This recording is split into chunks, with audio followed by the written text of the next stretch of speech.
Souvent, les parents sont confrontés aux crises et aux caprices que font leurs ados au point où ils ne les quittent de regard et prennent des décisions à leur place de peur de les voir échouer ou de tomber dans les erreurs. Salut, je suis Yvette Kokovi, je suis motivatrice, formatrice et conseillère.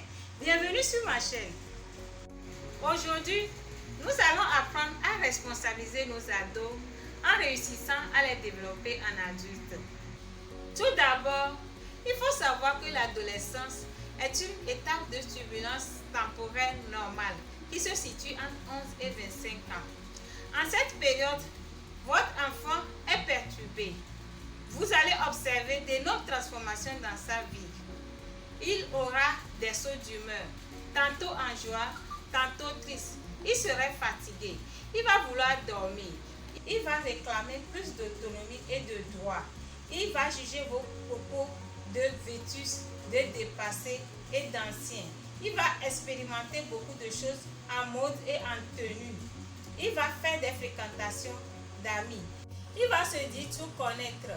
Il va fréquenter des amis qui lui seront en bien ou en mal.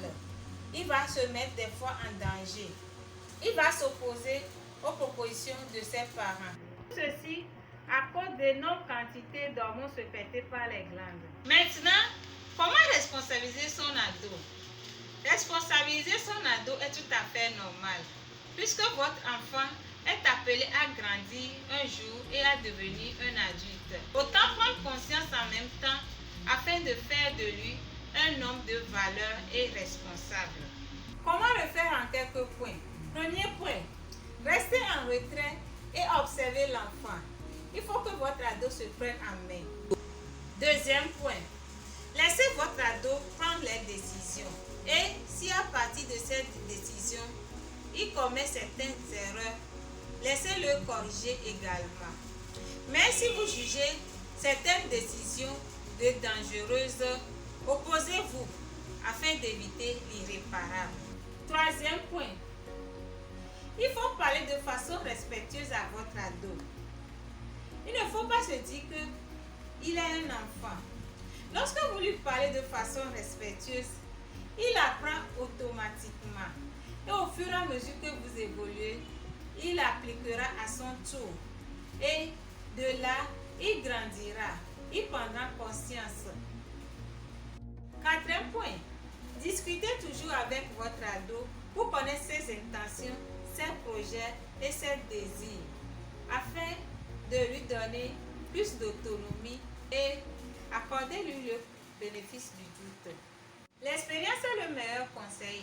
S'il fait de petites erreurs, laissez-le se corriger. Si par exemple, à cause du refus d'apprendre, il reçoit de mauvaises notes, il se corrigera. Cinquième point, il faut toujours tirer votre enfant vers le haut, en l'encourageant à s'efforcer et à essayer jusqu'à un niveau avant de demander de l'aide. Donnez-lui des conseils plutôt que de lui dicter des choses à faire. Par exemple, si votre ado s'habille mal ou bien de façon inappropriée, dites-lui tout simplement: c'est marrant votre manière de s'habiller. Voulez-vous imiter une star ou bien voulez-vous ressembler à une star? En ce moment, il sera ouvert et vous enclenchez la conversation. Ainsi, vous connaîtrez mieux ses goûts et ses désirs et vous pouvez lui donner des conseils de façon convenable. Sixième point, donnez l'exemple d'un bon parent à votre ado. Lorsque vous vous comportez bien, vous vous respectez, vous lui parlez avec respect, vous adoptez un comportement sain, vous mangez équilibré, vous pratiquez du sport, vous vous habillez bien, vous aimez bien votre travail, votre ado vous imitera et fera ainsi, puisque vous êtes son miroir. Il ne faut pas harceler votre ado. Laissez-le essayer les choses. Donnez-lui libre cours pour qu'il puisse s'appliquer, qu'il puisse donner ses opinions. Il ne sera pas résolu en même temps, mais au fur et à mesure, il va s'habituer, il va s'adapter et il va gérer de mieux en mieux sa vie.